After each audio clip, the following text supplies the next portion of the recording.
الله أكبر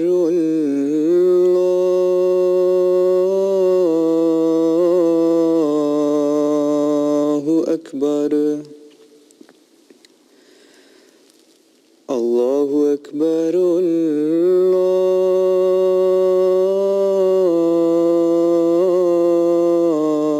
الله أكبر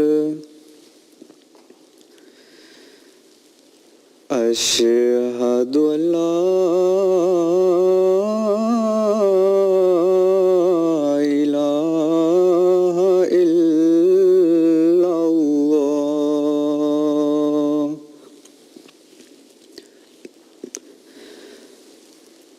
أشهد أن لا إله إلا الله أشهد أن محمدًا رسول الله أشهد أن محمدًا رسول الله حي على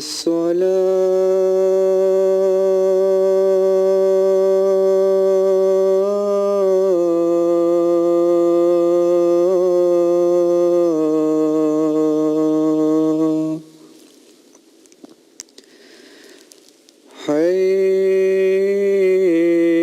حي على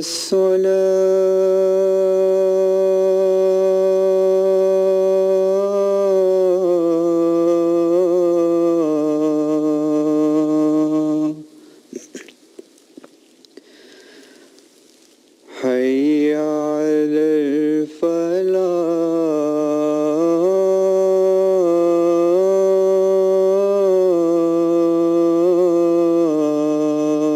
الفلاح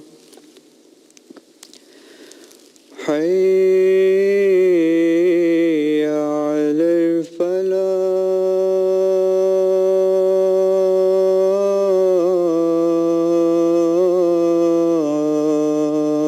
الفلاح الله أكبر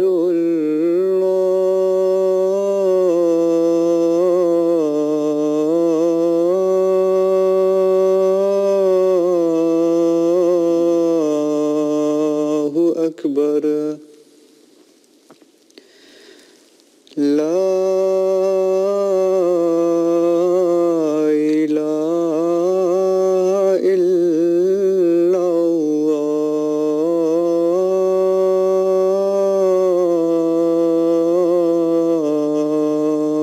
الله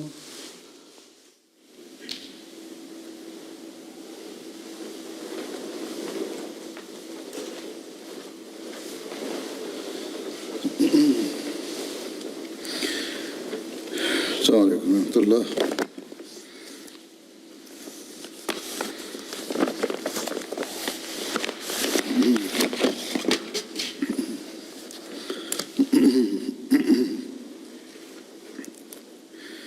أشهد أن لا إله إلا الله وحده لا شريك له وأشهد أن محمدًا عبده ورسوله أما بعد فأعوذ بالله من الشيطان الرجيم بسم الله الرحمن الرحيم الحمد لله رب العالمين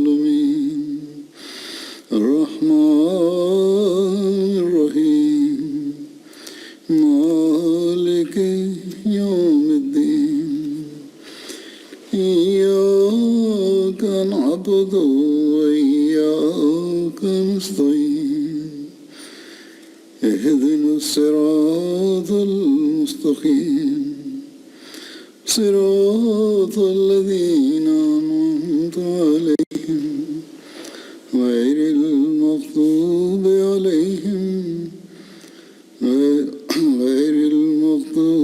عليهم ولا الضالين.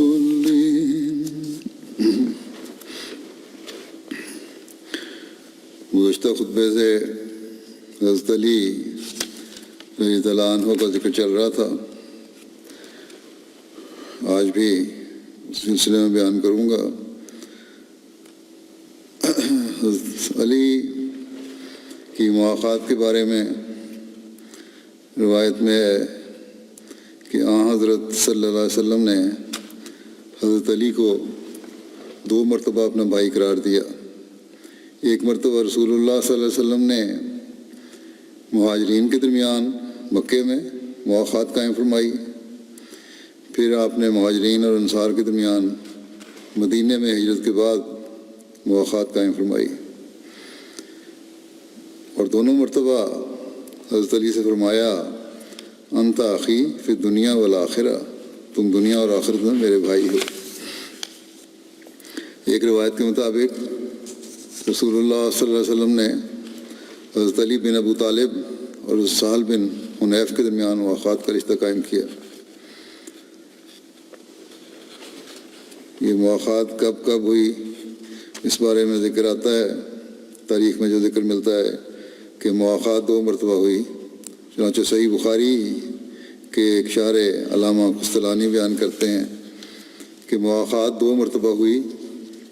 پہلی مرتبہ ہجرت سے قبل مکے میں مہاجرین میں، جن میں آپ صلی اللہ علیہ وسلم حضرت ابوبکر اور حضرت عمر کے درمیان، حضرت عثمان اور حضرت عبد الرحمن بن عوف کے درمیان، حضرت زبیر اور حضرت عبداللہ بن مسعود کے درمیان، اور حضرت علی اور اپنے درمیان مواقعات قائم فرمائی. پھر جب آپ صلی اللہ علیہ وسلم مدینہ تشریف لائے تو مہاجرین اور انصار کے درمیان حضرت انس بن مالک کے گھر میں مواقعات قائم فرمائی. ابن سعد بیان کرتے ہیں کہ آپ صلی اللہ علیہ وسلم نے 100 صحابہ کے درمیان مواقعات قائم فرمائی، یعنی 50 مہاجرین اور 50 انصار کے درمیان. حضرت علی غزوہ بدر سمیت تمام غزوات میں رسول اللہ صلی اللہ علیہ وسلم کے ساتھ شامل ہوئے، سوائے غزوہ تبوک کے. غزوہ تبوک میں رسول اللہ صلی اللہ علیہ وسلم نے ان کو اہل و عیال کی نگہداشت کے لیے مقرر فرمایا تھا.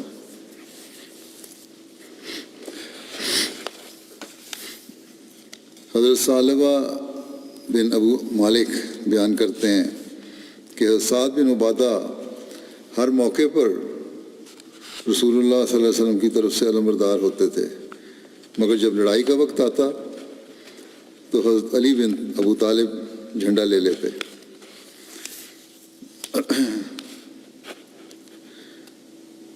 غزوہ عشیرہ جمادی الاولیٰ 2 ہجری میں ہوا تھا. تاریخ و سیرت کی کتب میں اس غزوے کا نام غزوہ عشیرہ کے علاوہ غزوہ ذو العشیرہ، ذات العشیرہ اور عسیرہ بھی بیان ہوا ہے. عشیرہ ایک قلعے کا نام ہے جو کہ حجاز میں یمبو اور ذوالمروہ کے درمیان واقع ہے. اس کے متعلق تفصیل بیان فرماتے ہوئے مرزا بشیر صاحب نے یوں تعریف فرمایا ہے کہ جمادی الاولیٰ سن 2 ہجری میں قریش مکہ کی طرف سے کوئی خبر پا کر آپ صلی اللہ علیہ وسلم مہاجرین کی ایک جماعت کے ساتھ مدینے سے نکلے اور اپنے پیچھے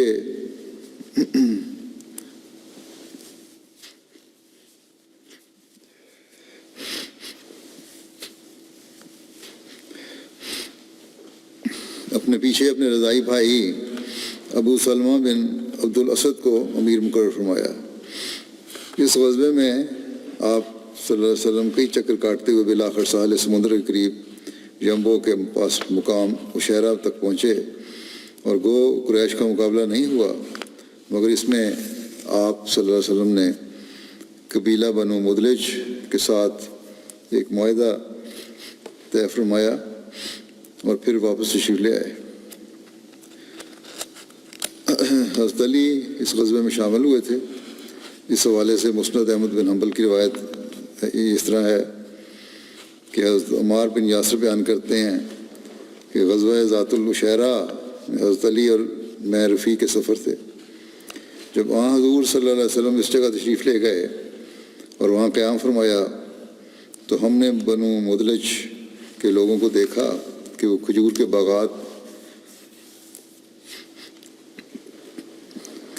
باغات میں اپنے ایک چشمے پر کام کر رہے ہیں۔ حضرت علی نے مجھے فرمایا، اے ابو یقظان، تمہاری کیا رائے ہے؟ کیا ہم ان لوگوں کے پاس جائیں اور دیکھیں کہ وہ کیا کر رہے ہیں؟ بس ہم ان کے پاس آئے اور ان کے کام کو کچھ دیر دیکھا، پھر ہمیں نیند آنے لگی تو میں اور حضرت علی وہاں سے چلے اور کھجوروں کے درمیان مٹی پر ہی لیٹ کر سو گئے۔ اللہ کی قسم، ہمیں نبی اکرم صلی اللہ علیہ وسلم کے علاوہ کسی نے نہ جگایا۔ آپ صلی اللہ علیہ وسلم نے ہمیں اپنے پاؤں کے مس سے جگایا جبکہ ہمارے جسموں پر مٹی لگ چکی تھی۔ اس دن نبی اکرم صلی اللہ علیہ وسلم نے حضرت علی کے جسم پر مٹی دیکھ کر فرمایا، اے ابو تراب۔ پھر آپ نے فرمایا،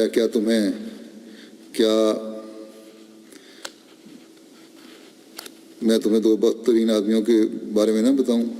ابو تراب کا ذکر پچھلی دفعہ بھی خطبے میں ذکر ہوا تھا کہ مسجد میں سوئے ہوئے تھے، مٹی لگ گئی تھی، آپ نے کہا ابو تراب ہے، ابو تراب کے نام سے پکارا، اور اس وقت سے آپ کی کنیت یہ بھی ہو گئی تھی، یا ہو سکتا ہے اس وقت سے آپ نے ہی نام رکھا ہو، بعد میں بھی ہو، یا دونوں جگہ فرمایا ہو،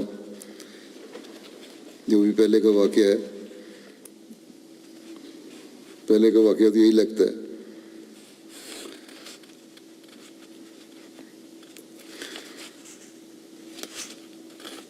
بہرحال کیا میں تمہیں دو بدبخت ترین آدمیوں کے بارے میں نہ بتاؤں؟ ہم نے کہا، ہاں یا رسول اللہ۔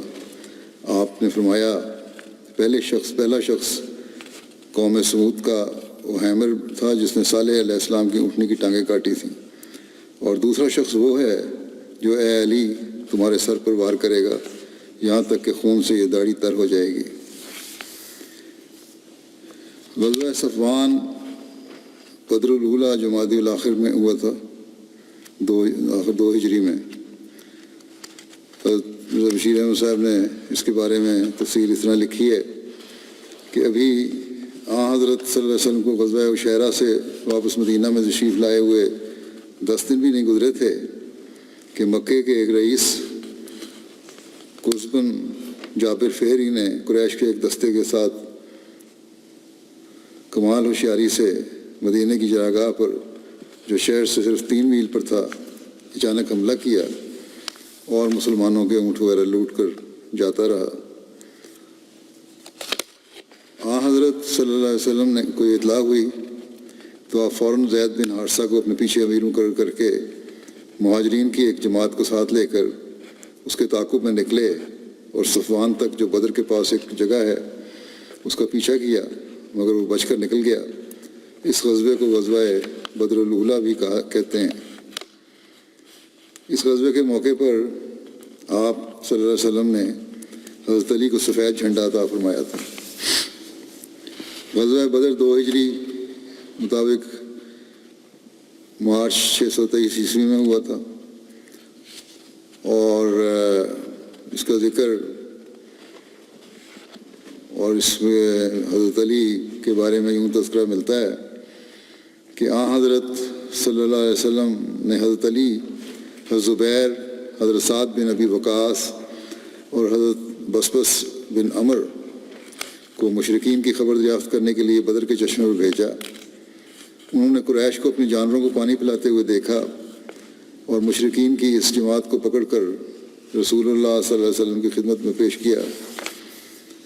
غزوہ بدر کے موقع پر جب دونوں لشکر آمنے سامنے تھے تو سب سے پہلے ربیعہ کے دونوں بیٹے شیبہ، عتبہ اور ولید بن عتبہ نکلے اور مبارزت کی دعوت دی۔ تو قبیلہ بنو حارث کے 3 انصاری معاذ اور معوذ اور اوف جو افراح کے فرزند تھے ان کی طرف سے مقابلے کے لیے نکلے، مگر رسول اللہ صلی اللہ علیہ وسلم نے یہ ناپسند فرمایا کہ مسلمانوں اور مشرکین کے درمیان پہلی مٹھ بھیڑ میں انصار شامل ہوں، بلکہ آپ نے یہ پسند فرمایا کہ آپ کے چچا کی اولاد اور آپ کی قوم کے ذریعے سے شوکت ظاہر ہو۔ بس آپ نے انصار کو حکم دیا، وہ اپنی صفوں میں واپس آ گئے اور آپ نے ان کے لیے کلمہ خیر فرمایا۔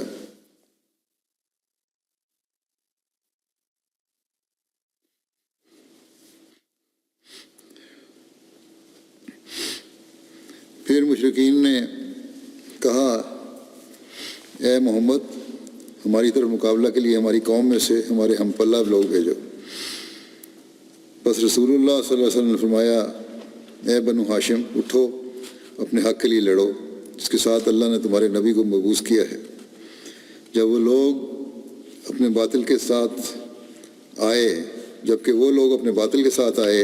کہ وہ اللہ کے نور کو بجھا دیں، بس حضرت حمزہ بن عبد المطلب، حضرت علی بن ابو طالب اور حضرت عبیدہ بن حارث کھڑے ہوئے اور ان کی طرف بڑھے تو عتبہ نے کہا، کچھ بولو تاکہ ہم تمہیں پہچان سکیں۔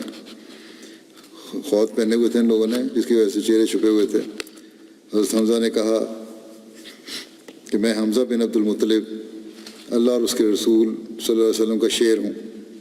اس پر عتبہ نے کہا، اچھا مقابل ہے، اور میں حلیفوں کا شیر ہوں، تیرے ساتھ یہ 2 کون ہیں؟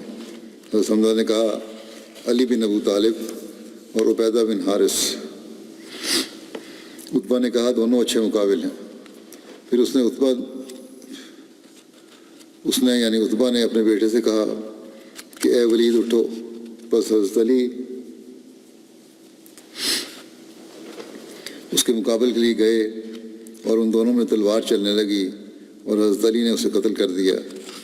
پھر عتبہ کھڑا ہوا اور اس کے مقابل میں حضرت حمزہ نکلے، پھر ان دونوں کے درمیان تلوار چلی، پھر حضرت حمزہ نے اسے قتل کر دیا۔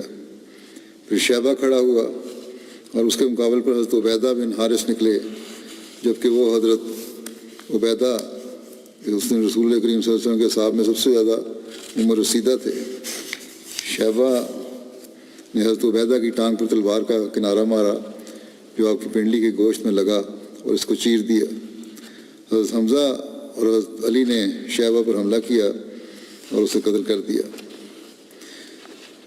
یہ روایت 2 سال ہوئے پہلے بھی بیان ہوئی تھی، کچھ حصہ میں بیان کرتا ہوں۔ ایک اور روایت ہے، اس میں اس کی تذکرہ اس طرح ملتا ہے جو حضرت علی بیان کرتے ہیں کہ عتبہ بن ربیہ اور اس کے پیچھے اس کا بیٹا اور بھائی بھی نکلے اور پکار کر کہا کہ کون ہمارے مقابلے کے لیے آتا ہے؟ تو انصار کے کئی نوجوانوں نے اس کا جواب دیا۔ عتبہ نے پوچھا کہ تم کون ہو؟ انہوں نے بتا دیا کہ ہم انصار میں سے ہیں۔ عتبہ نے کہا کہ ہمیں تم سے کچھ لینا دینا نہیں ہے، ہم تو صرف اپنے چچا کے بیٹوں سے جنگ کا ارادہ رکھتے ہیں۔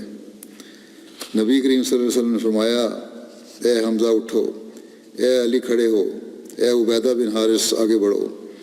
حمزہ تو عتبہ کی طرف بڑھے اور حضرت علی کہتے ہیں کہ میں شیبہ کی طرف بڑھا اور عبیدہ اور ولید کے درمیان جھڑپ ہوئی اور دونوں نے ایک دوسرے کو سخت زخمی کیا، اور پھر ہم ولید کی طرف متوجہ ہوئے اور اس کو مار ڈالا اور عبیدہ کو ہم میدان جنگ سے اٹھا کر لے آئے۔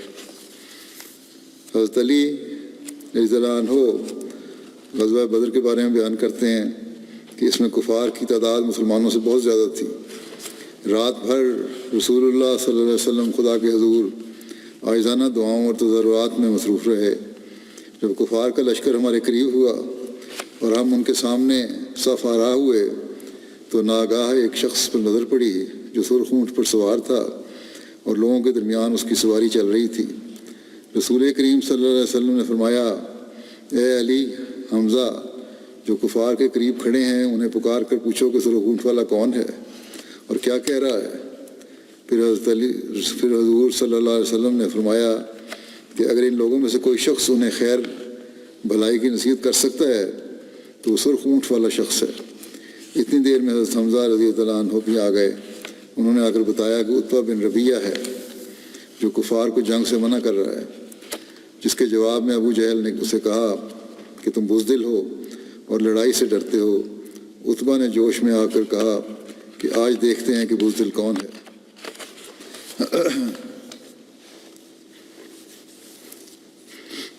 بہرحال پھر وہ جنگ میں شامل ہوا۔ حضرت علی سے روایت ہے کہ رسول اللہ صلی اللہ علیہ وسلم نے غزوہ بدر کے موقع پر میرے اور حضرت ابوبکر کے بارے میں فرمایا، تم دونوں میں سے ایک کے دائیں جانب حضرت جبرائیل ہیں اور دوسرے کے دائیں جانب حضرت میکائیل ہیں، اور حضرت اسرافیل عظیم فرشتہ ہے جو لڑائی کے وقت حاضر ہوتا ہے اور صف میں ہوتا ہے۔ حضرت مرزا بشیر احمد صاحب غزوہ بدر کا ذکر کرتے ہوئے اس طرح لکھتے ہیں کہ حضرت علی کہتے ہیں کہ مجھے لڑتے ہوئے آن حضرت صلی اللہ علیہ وسلم کا خیال آتا تھا تو میں آپ کے صاحبان کی طرف بھاگا جاتا تھا، لیکن جب بھی میں گیا میں نے آپ کو سجدے میں گڑاتے ہوئے پایا، اور میں نے سنا کہ آپ کی زبان پر یہ الفاظ جاری تھے کہ یا حیو یا قیوم، یا حیو یا قیوم، اے خدا میرے زندہ خدا، اے میرے خدا زندگی بخش آقا۔ حضرت ابوبکر آپ کی اس حالت کو دیکھ کر بے چین ہو بھی جاتے تھے، اور کبھی کبھی بے ساختہ عرض کرتے تھے کہ یا رسول اللہ، میرے ماں باپ آپ پر فدا ہوں، آپ گھبرائیں نہیں، اللہ اپنے وعدے ضرور پورے کرے گا۔ مگر اس کے باوجود آپ کا برابر دعا کیے جانا مصروف تھے، اور اس خوف میں تھے کہ اللہ تعالیٰ کے وعدے بھی بعض دفعہ مشروط ہوتے ہیں۔ حضرت فاطمہ سے شادی 2 ہجری میں ہوئی۔ حضرت علی نے رسول اللہ صلی اللہ علیہ وسلم کی خدمت میں حضرت فاطمہ سے عقد کی درخواست کی، جسے حضور صلی اللہ علیہ وسلم نے بخوشی قبول فرمایا۔ حضرت انس بیان کرتے ہیں کہ حضرت ابوبکر اور پھر حضرت عمر دونوں نے نبی کریم صلی اللہ علیہ وسلم کی خدمت میں حضرت فاطمہ سے شادی کی درخواست کی، لیکن رسول کریم صلی اللہ علیہ وسلم خاموش رہے اور انہیں کوئی جواب نہیں دیا۔ حضرت علی بیان کرتے ہیں کہ میں حضرت صلی اللہ علیہ وسلم کی خدمت میں حاضر ہوا اور عرض کیا کہ آپ حضرت فاطمہ کی شادی مجھ سے کریں گے۔ آپ نے فرمایا کیا تمہارے پاس مہر کے لیے کچھ ہے؟ میں نے عرض کیا کہ میرا گھوڑا اور میری زرہ ہے۔ آپ نے فرمایا گھوڑا تو تمہارے لیے ضروری ہے، البتہ اپنی زرہ کو بیچ دو۔ چنانچہ میں نے اپنی زرہ کو 480 درہم میں بیچ کر حق مہر کی رقم کا انتظام کیا۔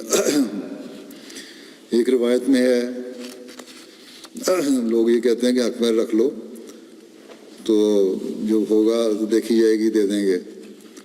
حاصل نے فرمایا کہ حق مہر کے لیے پہلے انتظام کرو۔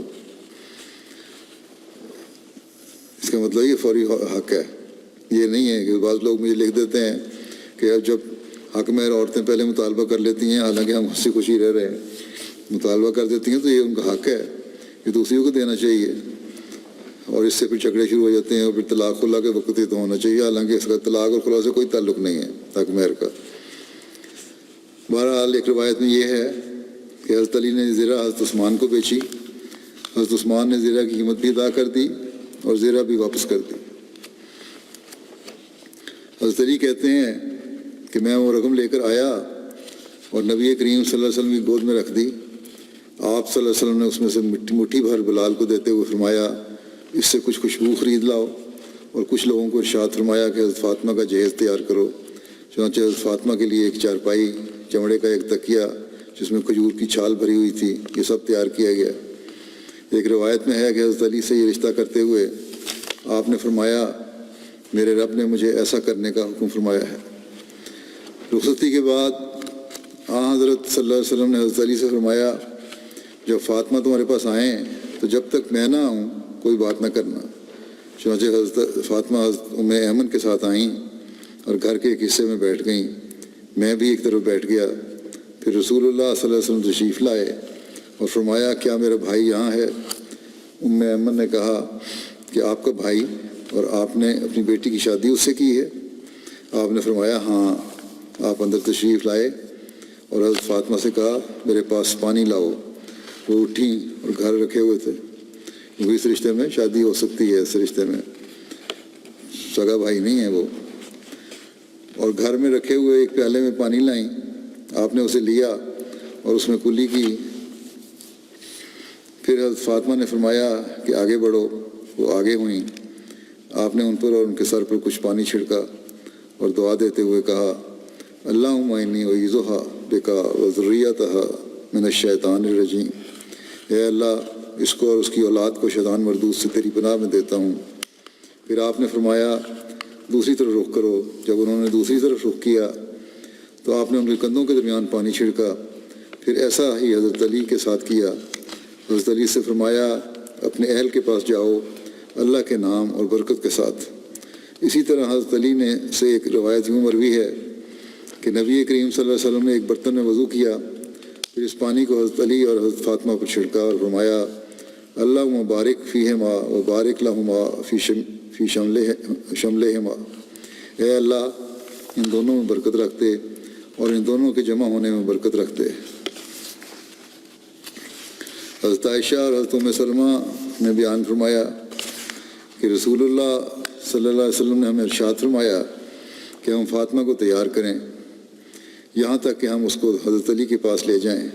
چنانچہ ہم گھر کی طرف متوجہ ہوئے، ہم نے اس کو بطحا کی نواح کی نرم مٹی سے لیپا، پھر کھجور کے ریشوں سے 2 تکیے بھرے، ہم نے اس کو اپنے ہاتھوں سے دھونا، پھر ہم نے کھجور اور منقع کھانے کے لیے اور میٹھا پانی پینے کے لیے رکھا، اور ایک لکڑی لی اور اس کو کمرے میں ایک طرف لگا دیا تاکہ اس پر کپڑے وغیرہ لٹکائے جا سکیں اور ان پر مشکیزہ لٹکایا جائے ہم نے حضرت فاطمہ یعنی کپڑے لٹکانے کے لیے اور مشکیزہ لٹکانے کے لیے وہ لکڑی کھڑی کی۔ ہم نے حضرت فاطمہ کی شادی سے اچھی کوئی شادی نہیں دیکھی۔ دعوت ولیمہ کھجور، جو، پنیر اور حیض پر مشتمل تھا۔ حیض اس کھانے کو کہتے ہیں جو کھجور اور گھی اور پنیر وغیرہ سے ملا کے بنایا جاتا ہے۔ حضرت اسماء بنت امیس بیان کرتی ہیں کہ اس زمانے میں اس دعوت ولیمہ سے بہتر کوئی ولیمہ نہیں ہوا۔ حضرت فاطمہ اور حضرت علی کی شادی کا تفصیلی تذکرہ کرتے ہوئے سیرت خاتم النبیین میں یوں ذکر ہے کہ حضرت فاطمہ حضرت صلی اللہ علیہ وسلم کی اس اولاد میں اس اولاد میں سب سے چھوٹی تھیں جو حضرت ختیجہ کے بطن سے پیدا ہوئی، اور آپ اپنی اولاد میں سب سے زیادہ حضرت فاطمہ کو عزیز رکھتے تھے، اور اپنی ذاتی خوبیوں کی وجہ سے وہی اس امتیازی محبت کی سب سے زیادہ اہل بھی تھی۔ اب ان کی عمر کم و بیش 15 سال کی تھی اور شادی کے پیغامات آنے شروع ہو گئے تھے۔ سب سے پہلے حضرت فاطمہ کے لیے حضرت ابوبکر نے درخواست کی، مگر حضرت صلی اللہ علیہ وسلم نے عذر کر دیا۔ پھر حضرت عمر نے عرض کیا، مگر ان کی درخواست بھی منظور نہ کی۔ اس کے بعد ان دونوں بزرگوں نے یہ سمجھ کر کہ حضرت صلی اللہ علیہ وسلم کا ارادہ حضرت علی کے متعلق معلوم ہوتا ہے، حضرت علی سے تحریک کی کہ تم فاطمہ کے متعلق درخواست کر دو۔ حضرت علی نے جو غالباً پہلے سے خواہش مند تھے مگر بوجہ حیا خاموش تھے، فوراً حضرت صلی اللہ علیہ وسلم کی خدمت میں حاضر ہو کر درخواست پیش کر دی۔ دوسری طرف حضرت صلی اللہ علیہ وسلم کو خدائی وحی کے ذریعے یہ اشارہ ہو چکا تھا کہ حضرت فاطمہ کی شادی حضرت علی سے ہونی چاہیے۔ چنانچہ حضرت علی نے درخواست پیش کی تو آپ صلی اللہ علیہ وسلم نے فرمایا کہ مجھے تو اس کے متعلق پہلے سے خدائی اشارہ ہو چکا ہے۔ پھر آپ نے حضرت فاطمہ سے پوچھا، وہ بوجہ حیا کے خاموش رہیں۔ یہ بھی ایک طرح کا اظہار رضامندی تھا۔ چنانچہ حضرت صلی اللہ علیہ وسلم نے مہاجرین اور انصار کی ایک جماعت کو جمع کر کے حضرت علی اور فاطمہ کا نکاح پڑھایا۔ یہ 2 ہجری کی ابتدا یا وسط کا واقعہ ہے۔ اس کے بعد جب جنگ بدر ہو چکی تو غالباً ماہ ذو الحجہ 2 ہجری میں رخصتانہ کی تجویز ہوئی، اور حضرت صلی اللہ علیہ وسلم نے حضرت علی کو بلا کر دریافت فرمایا کہ تمہارے پاس مہر کی ادائیگی کے لیے کچھ ہے یا نہیں۔ یہ باغ والا واقعہ شادی کے واقعے سے جو پچھلی دفعہ بیان ہوا تھا اس سے پہلے کا ہے، یہ میں نے صحیح کہا تھا۔ حضرت علی کو بلا کر دریافت فرمایا کہ تمہارے پاس مہر کی ادائیگی کے لیے کچھ ہے یا نہیں۔ حضرت علی نے عرض کیا کہ یا رسول اللہ میرے پاس تو کچھ نہیں۔ آپ نے فرمایا وہ زرہ کیا ہوئی جو میں نے اس دن یعنی بدر کے مغانم میں سے تمہیں دی تھی؟ حضرت علی نے عرض کیا وہ تو ہے. آپ نے فرمایا بس وہی لے آؤ. چنانچہ یہ زرہ 480 درہم میں فروخت کر دی گئی اور حضرت صلی اللہ علیہ وسلم نے اسی رقم میں سے شادی کے اخراجات مہیا کیے. جو جہیز حضرت صلی اللہ علیہ وسلم نے حضرت فاطمہ کو دیا وہ ایک بیلدار چادر، ایک چمڑے کا گدیلا جس کے اندر کھجور کے خشک پتے بھرے ہوئے تھے، اور ایک مشکیزہ تھا. اور ایک روایت میں ہے کہ آپ نے حضرت فاطمہ کے جہیز میں ایک چکی بھی دی تھی. جب یہ سامان ہو چکا تو مکان کی فکر ہوئی. حضرت علی اب تک غالباً حضرت صلی اللہ علیہ وسلم کے ساتھ مسجد کے کسی حجرے وغیرہ میں رہتے تھے، مگر شادی کے بعد یہ ضروری تھا کہ کوئی الگ مکان ہو جس میں خاوند بیوی رہ سکیں. چنانچہ حضرت صلی اللہ علیہ وسلم نے حضرت علی سے ارشاد فرمایا کہ اب تم کوئی مکان تلاش کرو جس میں تم دونوں رہ سکو. حضرت علی نے عارضی طور پر ایک مکان کا انتظام کیا اور اس میں حضرت فاطمہ کا رخصتانہ ہو گیا. اسی دن رخصتانہ کے بعد حضرت صلی اللہ علیہ وسلم ان کے مکان پر تشریف لے گئے اور تھوڑا سا پانی منگوا کر اس پر دعا کی اور پھر وہ پانی حضرت فاطمہ اور حضرت علی ہر دو پر یہ الفاظ فرماتے ہوئے چھڑکا کہ اللہم بارک فیہما و بارک علیہما و بارک لہما نسلہما، یعنی اے میرے اللہ تو ان دونوں کے باہمی تعلقات میں برکت دے اور ان کے ان تعلقات میں برکت دے جو دوسرے لوگوں کے ساتھ قائم ہوں، اور ان کی نسل میں برکت دے. اور پھر آپ اس نئے جوڑے کو اکیلا چھوڑ کر واپس تشریف لے آئے. اس کے بعد جو ایک دن حضرت صلی اللہ علیہ وسلم حضرت فاطمہ کے گھر تشریف لے گئے تو حضرت فاطمہ نے حضرت صلی اللہ علیہ وسلم سے عرض کیا کہ حارثہ بن نعمان انصاری کے پاس چند ایک مکانات ہیں، آپ ان سے فرمائیں کہ وہ اپنا کوئی مکان خالی کر دیں. آپ نے فرمایا کہ وہ ہماری خاطر اتنے مکانات پہلے ہی خالی کر چکے ہیں اور مجھے تو انہیں کہتے ہوئے شرم آتی ہے. حارثہ کو کسی طرح اس کا علم ہوا تو وہ بھاگے ہوئے آئے اور حضرت صلی اللہ علیہ وسلم سے عرض کیا کہ یا رسول اللہ، میرا جو کچھ ہے وہ حضور کا ہے، اور واللہ جو چیز آپ مجھ سے قبول فرما لیتے ہیں وہ مجھے زیادہ خوشی پہنچاتی ہے بنسبت اس چیز کے جو میرے پاس رہتی ہے. اور پھر اس مخلص صحابی نے بااصرار اپنا ایک مکان خالی کروا کے پیش کر دیا اور حضرت علی اور حضرت فاطمہ وہاں آ گئے. حضرت علی اور حضرت فاطمہ اپنی تنگ دستی اور غربت کی وجہ کے باوجود زہد و قناعت کا نمونہ دکھایا کرتے تھے. چنانچہ حدیث میں ذکر ہے کہ حضرت علی نے بیان فرمایا کہ حضرت فاطمہ نے چکی چلانے سے اپنے ہاتھ میں تکلیف کی شکایت کی اور نبی صلی اللہ علیہ وسلم کے پاس کچھ قیدی آئے تو وہ حضور صلی اللہ علیہ وسلم کی طرف گئیں اور آپ کو نہ پایا. آپ یعنی حضرت فاطمہ حضرت عائشہ سے ملیں اور ان کو بتایا کہ کس طرح میں آئی تھی. جب نبی صلی اللہ علیہ وسلم تشریف لائے تو حضرت عائشہ نے حضرت فاطمہ کے اپنے ہاں آنے کا بتایا. حضرت علی کہتے ہیں کہ نبی کریم صلی اللہ علیہ وسلم ہمارے پاس تشریف لائے جبکہ ہم اپنے بستروں پر لیٹ چکے تھے. ہم کھڑے ہونے لگے تو آپ نے فرمایا کہ اپنی جگہوں پر ٹھہرے رہو. پھر آپ ہمارے درمیان بیٹھ گئے یہاں تک کہ میں نے آپ کے قدموں کی ٹھنڈک اپنے سینے پر محسوس کی. آپ نے فرمایا کیا میں تم دونوں کو اس سے بہتر بات نہ بتاؤں؟ جو تم نے مانگا ہے وہ یہ ہے کہ جب تم دونوں اپنے بستروں پر لیٹو تو 34 مرتبہ اللہ اکبر کہو، 33 دفعہ سبحان اللہ کہو اور 33 دفعہ الحمدللہ کہو. یہ تم دونوں کے لیے خادم سے زیادہ بہتر ہے.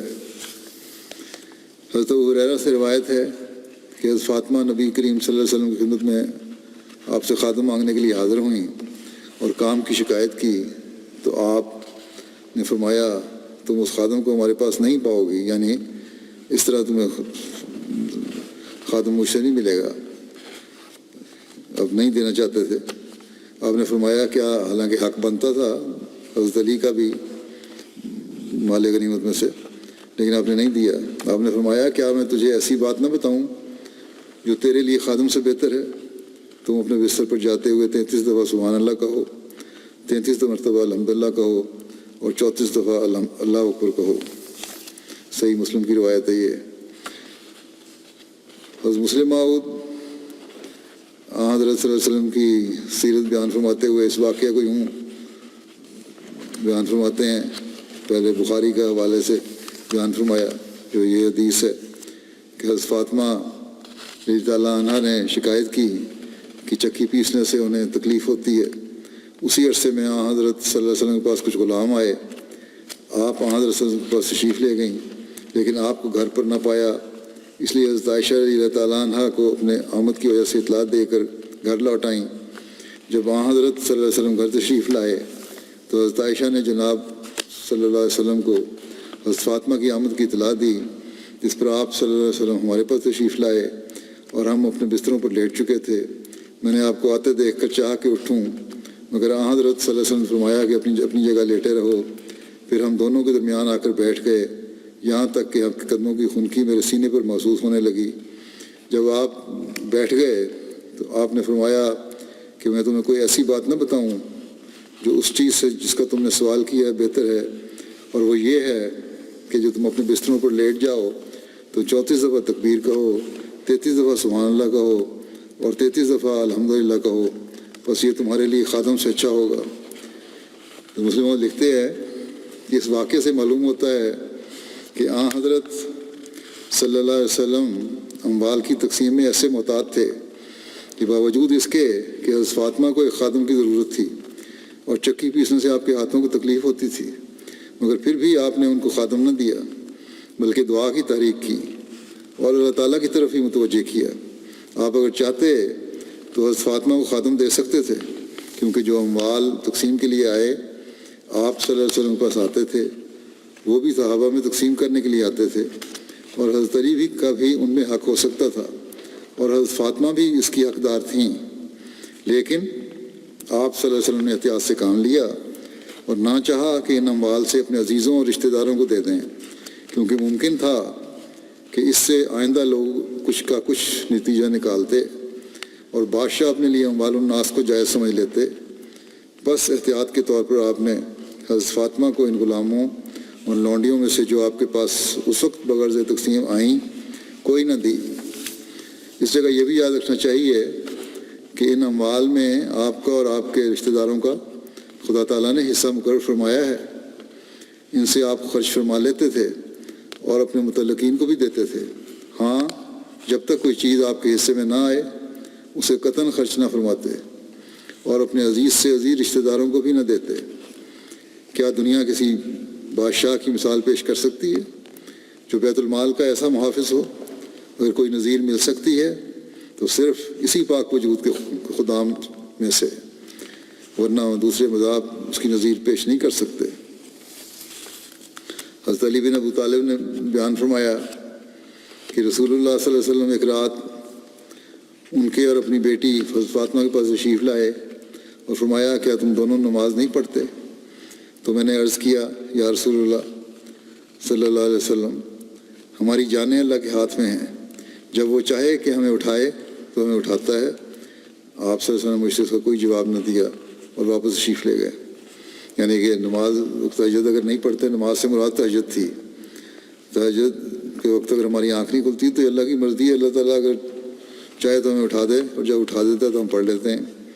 آن وسلم نے کوئی بحث نہیں کی اور واپس تشریف لے گئے۔ پھر میں نے آپ کو سنا جب کہ آپ واپس جا رہے تھے، آپ اپنی ران پر ہاتھ مارتے ہوئے فرما رہے تھے کہ وَكَانَ الْإِنسَانُ أَكْثَرَ شَيْءٍ جَدَلًا، کہ انسان سب سے بڑھ کر بحث کرنے والا ہے۔ حضرت مسلم اس واقعہ کو بیان فرماتے ہوئے فرماتے ہیں ایک دفعہ رات اپنے داماد حضرت علی اور اپنی بیٹی حضرت فاطمہ کے گھر گئے اور فرمایا کیا تہجد پڑھا کرتے ہو؟ یعنی وہ نماز جو آدھی رات کے قریب اٹھ کر پڑھی جاتی ہے۔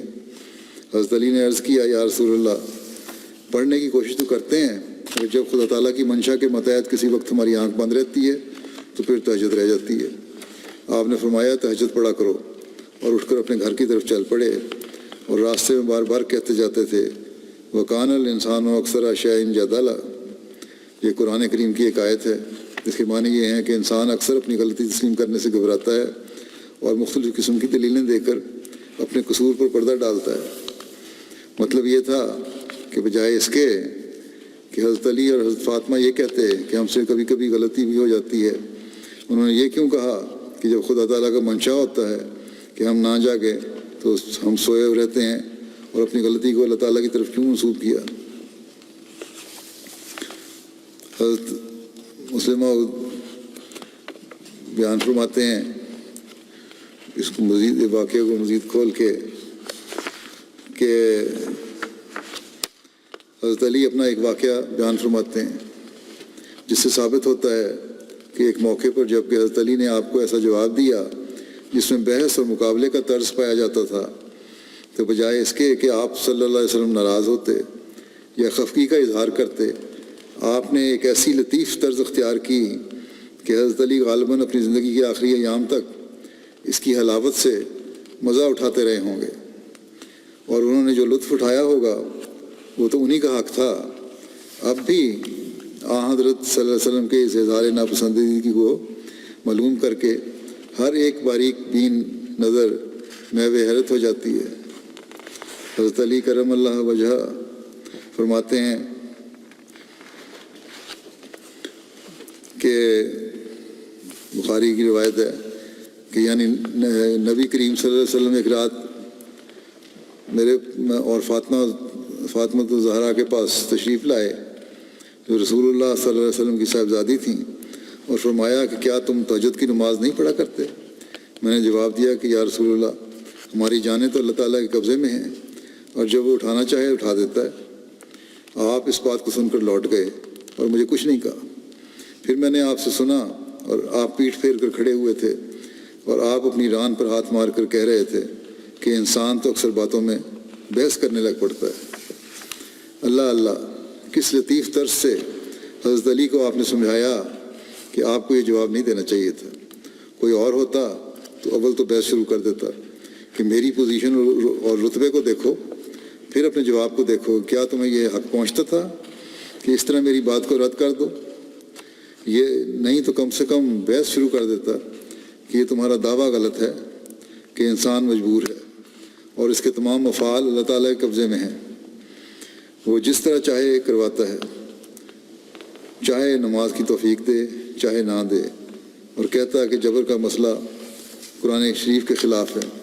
لیکن آپ نے ان دونوں طریقوں سے کوئی بھی اختیار نہ کیا، اور نہ تو ان پر ناراض ہوئے نہ بحث کر کے حضرت علی کو ان کے قول کی غلطی پر آگاہ کیا، بلکہ ایک طرف ہو کر ان کے اس جواب پر اس طرح حیرت کا اظہار کر دیا کہ انسان بھی عجیب ہے کہ ہر بات میں کوئی نہ کوئی پہلو اپنے موافق نکال ہی لیتا ہے اور بحث شروع کر دیتا ہے۔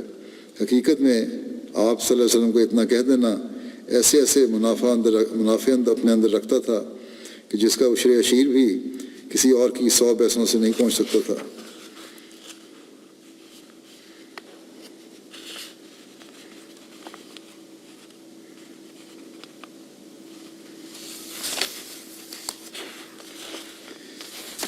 اس حدیث سے ہمیں بہت سی باتیں معلوم ہوتی ہیں جن سے حضرت صلی اللہ علیہ وسلم کے اخلاق کے مختلف پہلوؤں پر روشنی پڑتی ہے، اور اسی جگہ ان کا ذکر کر دینا مناسب معلوم ہوتا ہے۔ حضرت مسلم فرماتے ہیں کہ اول تو یہ معلوم ہوتا ہے کہ آپ کو دینداری کا کس قدر خیال تھا کہ رات کے وقت پھر کر اپنے قریبیوں کا خیال رکھتے تھے۔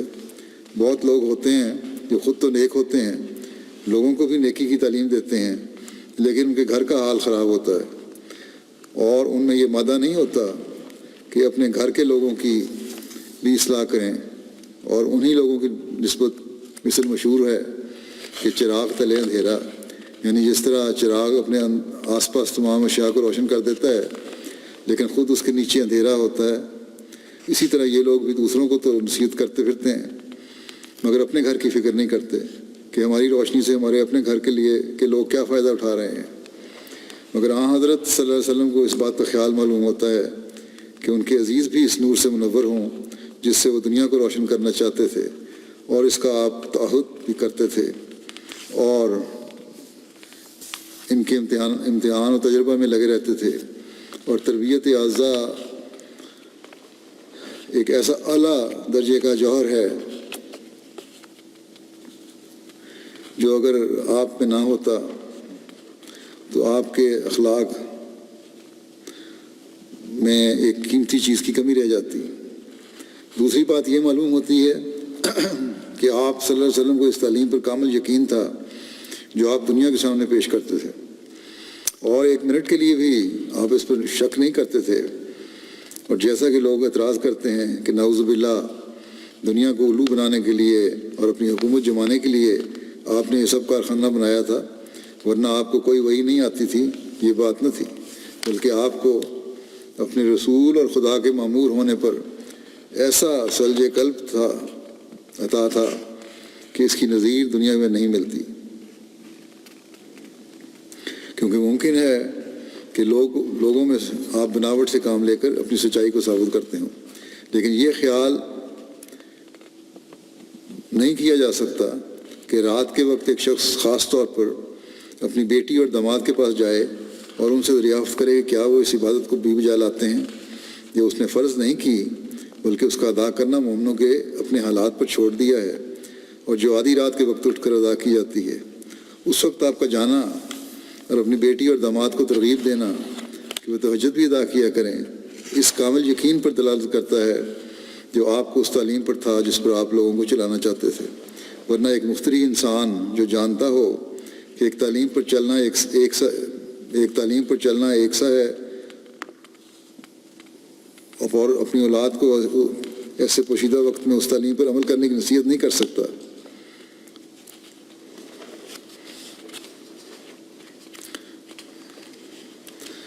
یعنی تعلیم پر چلنا شک ایک ہے، لیکن نصیحت پوشیدہ وقت میں نہیں کر سکتا۔ وہ یہ اسی وقت ہو سکتا ہے جب ایک آدمی کے دل میں یقین ہو کہ اس تعلیم پر چلے بغیر کمالات حاصل نہیں ہو سکتے۔ یعنی تعلیم پر چلنا یا نہ چلنا ایک جیسا ہے، لیکن نصیحت کرنا رات کے وقت پوشیدہ وقت میں نصیحت کرنا یہ اسی وقت ہو سکتا ہے جب یقین ہو کہ تعلیم جو ہے اس پر چلے بغیر جو انسان اعلیٰ کمال ہیں اس کے دین کے یا اس تعلیم کے ان تک نہیں پہنچ سکتا۔ تیسری بات وہی ہے جس کے ثابت کرنے کے لیے میں نے یہ واقعہ بیان کیا ہے کہ حضرت صلی اللہ علیہ وسلم ہر ایک بات کے سمجھانے کے لیے تحمل سے کام لیا کرتے تھے، اور بجائے لڑنے کے محبت اور پیار سے کسی کو اس کی غلطی پر آگاہ فرماتے تھے۔ چنانچہ اس موقع پر جب حضرت علی نے آپ کے سوال کو اس طرح رد کرنا چاہا کہ جب ہم سو جائیں تو ہمارا کیا اختیار ہے کہ ہم جاگیں، کیونکہ سویا ہوا انسان اپنے آپ پر قابو نہیں رکھتا، جب وہ سو گیا تو اب اسے کیا خبر ہے کہ فلاں وقت آ گیا ہے، اب میں فلاں کام کر لوں۔ اللہ تعالیٰ آنکھ کھول دے تو نماز ادا کر لیتے ہیں، ورنہ مجبوری ہوتی ہے، کیونکہ اس وقت الارم کی گھڑیاں نہ تھیں۔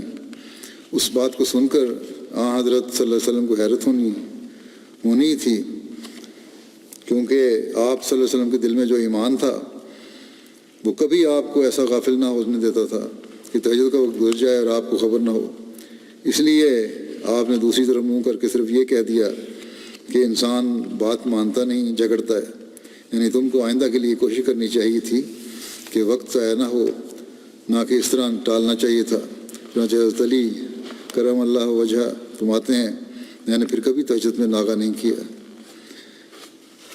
یہ بھی ذکر چل رہا ہے، آئندہ بھی ہوگا انشاءاللہ تعالیٰ۔ آج کل جو پاکستان میں حالات ہیں مزید سخت ہوتے چلے جا رہے ہیں۔ بعض افسران جو ہیں حکومتی مولوی کے پیچھے چل کے اور ان کے ساتھ گٹھ جوڑ کر کے ہمیں جس حد تک نقصان پہنچا سکتے ہیں پہنچانے کی کوشش کر رہے ہیں۔ اس لیے خاص طور پر دعائیں کریں، اور ربا کے احمدی بھی، پاکستان میں رہنے دوسرے شہروں میں بسنے والے احمدی بھی، ہر جگہ اللہ تعالیٰ ان کو اپنی حفاظت میں رکھے اور ان کے شر سے محفوظ رکھے، اور ان کے منصوبے جو نہایت بھیانک منصوبے اور خطرناک منصوبے ہیں ان سے بچا کے رکھے، اور ان لوگوں کی پکڑ کے جلد سامان فرمائے۔ اس کے بعد میں بعض جنازہ غائب بھی پڑھاؤں گا، ان کے بارے میں کچھ ذکر کر دیتا ہوں مختصر۔ پہلا ذکر ہے کمانڈر چودھری محمد اسلم صاحب کا، جو کینیڈا کے تھے۔ 2 نومبر 2020 کو وفات پا گئے، انا للہ و انا الیہ راجعون۔ کمانڈر صاحب 1929 میں پیدا ہوئے تھے گجرانوالے میں۔ گجرانوالہ سے انہوں نے میٹرک کیا اور فرسٹ پوزیشن لی۔ پھر تعلیم اسلام کالج اور ایف سی کالج گورنمنٹ سے ایف ایس سی کی، گورنمنٹ کالج لاہور سے BSc کیا۔ پنجاب یونیورسٹیز میں ڈاکٹر عبدالسلام صاحب کی سرپرستی میں فزکس میں MSc کرنے کی توفیق پائی۔ 1948 میں فرقان فورس میں بھرتی ہو کر آزاد کشمیر میں متعین ہوئے، جہاں انہیں مجاہد کشمیر کے سرٹیفکیٹ اور آزادی کشمیر کے تمغے سے نوازا گیا۔ 1955 میں مرحوم پاکستان نیوی میں بھرتی ہوئے، جہاں انہیں پاکستان نیول اکیڈمی بطور ڈائریکٹر آف اسٹڈیز کوہارٹ میں deputy president of inter services selection board, naval head quarter Islamabad میں بطور deputy director naval educational services وغیرہ کلیدی عہدوں پر خدمت کی توفیق ملی۔ مرحوم موصوف کو ایجوکیشنل سیکٹر میں نیوی کے نئے اسکول اور کالجز کھولنے کی منصوبہ بندی کرنے کی بھی اور نیز بحریہ یونیورسٹی قیام کی بھی میں بنیادی کردار ادا کرنے کی توفیق ملی۔ پاکستان نیوی سے ریٹائر ہونے کے بعد کینیڈا تشریف لے گئے اور 1 سال مشن ہاؤس ٹورنٹو میں وقف عارضی کیا، جس کے بعد 1993 میں وقف بعد ریٹائرمنٹ کی درخواست کی، جسے خلیفۃ مسیح رابع نے قبول فرمایا، اور ان کی خدمات جو ہیں جماعت کی بھی یہ 28 سالوں پر محیط ہیں۔ اس دوران مرحوم کو بطور سیکرٹری جداد، سیکرٹری رشتہ ناطہ، ایڈیشنل سیکرٹری مشن ہاؤس اور معاون ہومیوپیتھی کلینک وغیرہ کی خدمت کی توفیق ملی۔ مرحوم نہایت منکسر نرم گفتار تھے، منکسر مزاج تھے، ہر کسی شفقت سے پیش آتے تھے، نمازوں کی پابندی کرنے والے، خلافت سے کے ساتھ والہانہ تعلق اور عشق رکھنے والے، زندگی وقف کرنے کے بعد اپنا ہر لمحہ جماعت کی خدمت میں گزارنے کی بھرپور کوشش کرتے۔ گزشتہ کچھ عرصے سے بہت بیمار تھے، تاہم جب بھی طبیعت سنبھلتی فوراً مشن ہاؤس آ جاتے اور آخر دم تک خدمت دین میں سرگرم عمل رہے۔ پسمانگان میں ان کی اہلیہ اور 3 بیٹے ہیں۔ اللہ تعالیٰ ان سب کو اللہ تعالیٰ مرحوم کو مغفرت الرحم کو سلوک فرمائے اور ان کی نیکیاں ان کی اولاد میں جاری فرمائے۔ ان کی بہو جو ہیں نصرت جہاں کہتی ہیں کہ نہایت شفیق رحم دل و نیک انسان تھے، نہایت ایمانداری سے وقت کو نبھایا، ایک آئیڈیل خامن تھے اور باپ تھے۔ وفات سے پہلے تک اپنے بچوں کو نصیحت کرتے رہے کہ جماعت اور خدا سے تعلق اور نمازوں میں باقاعدگی بہت ضروری ہے، اور ساری عمر خود بھی تہجد اور نمازوں کو باقاعدگی سے ادا کیا۔ دوسرا جنازہ ہے محترمہ شاہینہ قمر صاحبہ، اہلیہ قمر احمد شفیق صاحب، ڈرائیور ہیں نظارت اولیاء کے۔ ان کا یہ شاہینہ قمر صاحبہ، ان کے بیٹے عزیز سمر احمد قمر 12 نومبر 2020 کو دوپہر 1:15 بجے ایک روڈ ایکسیڈنٹ میں وفات پا گئے۔ انا للہ و انا الیہ راجعون۔ وفات کے وقت محترمہ کی عمر 38 سال تھی اور عزیز سمر احمد قمر کی عمر 17 سال تھی۔ اب شاہینہ قمر صاحبہ نے اپنے خاوند اور 2 بیٹوں اور 1 بیٹی کے علاوہ 2 بیٹیوں اور 1 بیٹے کے علاوہ 3 بھائی بھی سوگوار چھوڑے ہیں۔ ان کی بیٹی شاہینہ قمر کہتی ہیں کہ میری ماں بہت نیک خاتون تھیں، مجھے ہر وقت نیکیوں کی تلقین کرتی رہتی، خود بھی ہمیشہ نیکیوں میں پہل کرتی تھیں اور ہر بات مجھ سے شیئر کرتی تھیں۔ میری بہت اچھی دوست تھیں، کہا کرتی تھیں کہ ماشاءاللہ جماعت کے کاموں سے انہیں بہت لگاؤ تھا، اپنی ساری باتیں مجھے بتایا کرتی تھیں۔ اور دوسری بات یہ خصوصی بیان کی ہے کہ ماشاءاللہ انہیں جماعت کے کاموں سے بہت لگاؤ تھا اور خدمت کو ہر وقت تیار رہتی تھیں، باوجود کم تعلیم کے۔ ان کے خاوند نے بھی لکھا ہے باوجود کم تعلیم کے گھر کو بھی بڑی اچھی طرح سنبھالا اور بچوں کی بھی اعلیٰ رنگ میں تربیت کی۔ پھر ان کے بیٹے کا ذکر ہے عزیز سمر احمد قمر ابن قمر احمد شفیق صاحب، جس کی ساتھ ہی ان کی والدہ کے ساتھ ہی وفات ہو گئی تھی ایکسیڈنٹ میں۔ تعلیم اسلام کالج میں فرسٹ ایئر کا طالب علم تھا اور اللہ کے فضل سے پڑھائی میں ٹھیک تھا، خدام کے ساتھ ڈیوٹیاں بھی بڑی جوش اور جذبے سے دیا کرتا تھا، جماعتی کاموں میں بہت فعال تھا۔ جب بھی بلاوا آنا زعیم کی طرف سے فوراً چھوڑ کے چلے جانا ہر کام۔ بعض دفعہ ان کے والد لکھتے ہیں کہ بعض دفعہ 3-4 دن کے لیے میں سفر پہ رہتا تو مجھے کہتا ہے کہ ابو آپ فکر نہ کریں، میں گھر کو سنبھال لوں گا، اب فشا کر آرام سے اپنی ڈیوٹی دیا کریں. اور واقعتاً ایسا ہی تھا، بہت ذمہ دار بچہ تھا.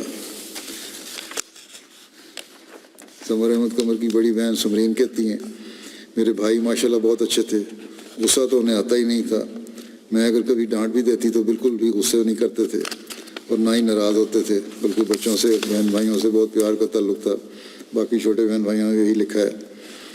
اللہ تعالیٰ مرحوم سے مغفرت و رحم کو سلوک فرمائے اور اس ساری فیملی کو صبر اور حوصلہ عطا فرمائے، چھوٹے بچوں کو بھی اور ان بچوں کے والد کو بھی. اس کا ایک بیٹا وفات پا گیا اور اہلیہ بھی وفات پا گئیں. اگلا جنازہ ہے عزیزہ مکرمہ سیدہ افضل کھوکھر صاحبہ، اہلیہ محمد افضل کھوکھر صاحب شہید کا، جو والدہ تھیں اشرف محمود کھوکھر صاحب شہید کی. ان کے خامد بھی شہید ہوئے تھے، بیٹے بھی شہید ہوئے. 12 ستمبر 2020 کو کینیڈا میں وفات پا گئیں. انا للہ و انا الیہ راجعون. میاں اور بیٹے کی شہادت کے بعد آپ کو بہت کٹھن حالات کا سامنا کرنا پڑا، لیکن آپ نے ہر مشکل کا نہایت صبر اور حوصلے کے ساتھ مقابلہ کیا، بہت وقار کے ساتھ زندگی گزاری، کبھی کوئی شکوہ زبان پر نہ ہوتا. 3 بچیوں کو شادیوں کا فریضہ انجام دیا. چند سال قبل انہیں اپنے ایک اور جوان سال بیٹے آصف محمود کھوکھر کی اچانک وفات کا صدمہ برداشت کرنا پڑا. اس موقع پہ بھی بڑے صبر سے کام لیا اور بہت صبر کا نمونہ دکھایا. اپنے تمام عزیزوں سے پیار کا سلوک کرنے والی تھیں، مہمان نواز تھیں، غریب پرور تھیں. خلافت کے ساتھ عقیدت اور احترام اور پیار کا تعلق تھا. جماعتی تحریکات میں بڑھ چڑھ کر حصہ لیتی تھیں. ساری زندگی اپنے والدین، شہید خاوند اور اپنے بیٹے اور خاندان کے دیگر بزرگوں کے نام پر صدقہ اور خیرات کرتی رہیں. آپ کے والدین مکرم مرزا فضل کریم صاحب اور سغرا بیگم صاحبہ اسلام و احمدیت کے شدائیوں میں سے تھے. آپ محترم مرزا مجیب احمد صاحب اور مرزا فضل الرحمان صاحب ایسٹ لنڈن کی سب سے بڑی ہمشیرہ تھیں. مبارک کھوکھر صاحب لاہور کی بڑی بھاوجہ تھیں. مبارک صدیقی صاحب کی بڑی خالہ تھیں. مرحومہ اللہ تعالیٰ کے فضل سے موسیہ تھیں. عثمان گان میں ایک بیٹا مکرم بلال احمد کھوکھر صاحب اور 3 بیٹیاں طیبہ قریشی، طاہرہ ماجد اور سمینہ کھوکھر چھوڑی ہیں. اللہ تعالیٰ مرحومہ کے درجات بلند فرمائے، مغفرت رحم کو سلوک فرمائے اور ان بچوں کو بھی اپنی ماں کی نیکیوں کو جاری رکھنے کی توفیق عطا فرمائے.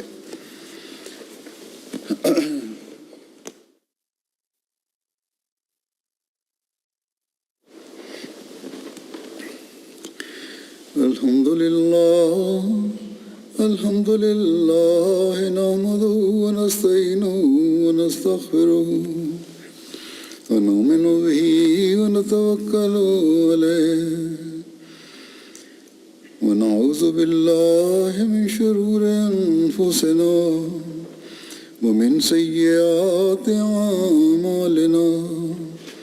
من يهده الله فلا مضل له ومن يضلل فلا هادي له ونشهد أن لا إله إلا الله ونشهد أن محمدا عبده ورسوله.